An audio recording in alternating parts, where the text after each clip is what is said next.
ભલે હું હતી દેવી પૂજકની દીકરી અને મારા ઘરનું આંગણું એટલે મારો દેવી પૂજક સમાજ.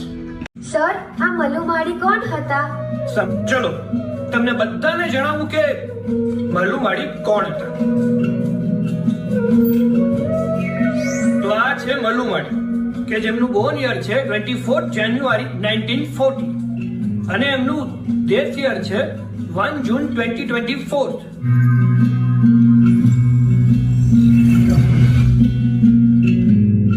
હું મલુમાડી, મૂળ ગામ વાવડી, મેં કરી મૂંગા માલ ઢોરની સાકરી. ભલે હું હતી દેવી પૂજકની દીકરી, ધર્મે નહીં કુળથી નહીં, પણ ગાદીએ બેઠી છું મારા કરમથી. લે, મલુમાળી તો અમાર જામનગર ના લાગેસ. એ મારો દેવો છે ને પોલીસમાં મોટો સાહિબ થઈ ગયો છે. એ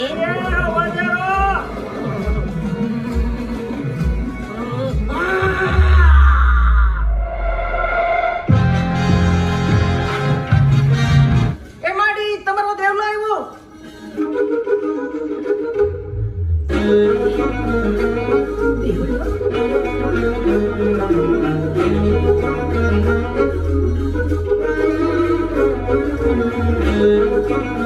બોલો ભારત માતા કી જય. આપણા ગામના પ્રથમ નાગરિક એવા સરપંચ શ્રી ધનજીભાઈ, ઉપસરપંચ શ્રી હેમલતાબેન, તલાટી મંત્રી શ્રી અને આપણા વડીલ મુરબ્બી નીલુભા અને મારા સમગ્ર ગામ પરિવારનું હું અહીંયા સ્વાગત કરું છું. સફાઈ આપણે આપણા મગજમાં જે વર્ષોથી કાટ ખાઈ ગયેલી અંધશ્રદ્ધા અને વહેમ છે એની કરવાની છે. તો હવે મને જણાવો કે સફાઈ ઘરના ઉંબરા પહેલા આપણે ક્યાંથી શરૂ કરવી પડે? આપણા મગજમાંથી. મારું મગજ એટલે હું પોતે, અને મારા ઘરનું આંગણું એટલે મારો દેવી પૂજક સમાજ. આજે જે શરૂઆત થશે મારા સમાજના આંગણેથી થશે, અને એ શરૂઆતમાં મારો દેવી પૂજક સમાજ ભળશે, પછી ગામ ભળશે, વિસ્તાર ભળશે અને આખોય દેશ ભળશે.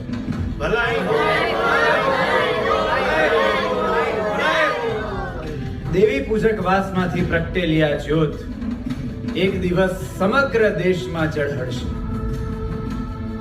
અને આ સામાજિક ક્રાંતિનો દીવો પ્રગટાવવાનો શ્રેય હું મારા દેવી પૂજક સમાજને આપું છું. તો શું મારો દેવી પૂજક સમાજ તૈયાર છે? તો મારા દરેક દેવી પૂજક ભાઈઓ, બહેનો અને નાના બાળકો પોતપોતાની જગ્યા ઉપર ઊભા થઈ જાય. હવે દરેક પોતાનો ડાબો હાથ હૃદય ઉપર અને જમણો હાથ મારી સામે રાખે. આજે 18 વર્ણની સાક્ષી અમે દેવી પૂજકો શપથ લઈએ છીએ કે મને 9 મહિના પેટમાં ઉછેરીને જન્મ દેનારી મારી જનેતા એ જ મારી કુળદેવી. મારી આંગળી પકડીને શાળાના દરવાજા સુધી મૂકવા આવતો મારો સગો બાપ એ જ મારો સાચો સુરોપુરો. મા બાપને ક્યારેય આપણે આપણાથી જુદા કરીશું નહીં, કારણ કે માવતરથી મોટો બીજો કોઈ ભગવાન નથી. હાથ ઊંચો કરની એ આપણે બધી એની વાતમાં હાયા નથી ભણવાની.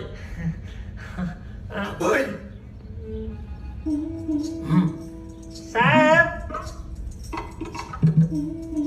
હું સવાલ પૂછું, પેલા ઈનો ઉત્તર વાળો નોર્મલી રીતે.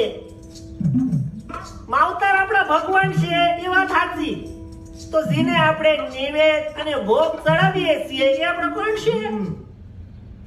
હું જેને નિવેદ ચડાવું છું એ મારો ઈષ્ટદેવ છે, મારો પરમાત્મા મારા આ જ માનવ મંદિરમાં આત્મા રૂપે બિરાજમાન છે. હું પોતે જ એક અવતાર છું, એટલે આજ પછી ક્યારેય બાધા આખડી રાખીશ નહીં, આ તો ફાટ્યો.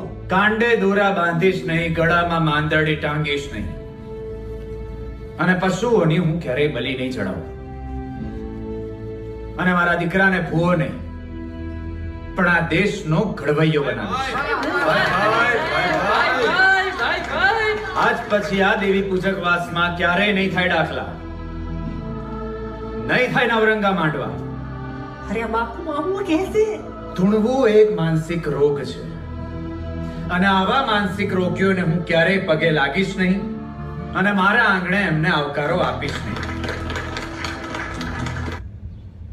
કુદરતે રચેલી પ્રકૃતિનું હું જતન કરીશ. જંગલના દરેક પશુ પ્રાણીઓની હું રક્ષા કરીશ. જળ એ જ જીવન છે.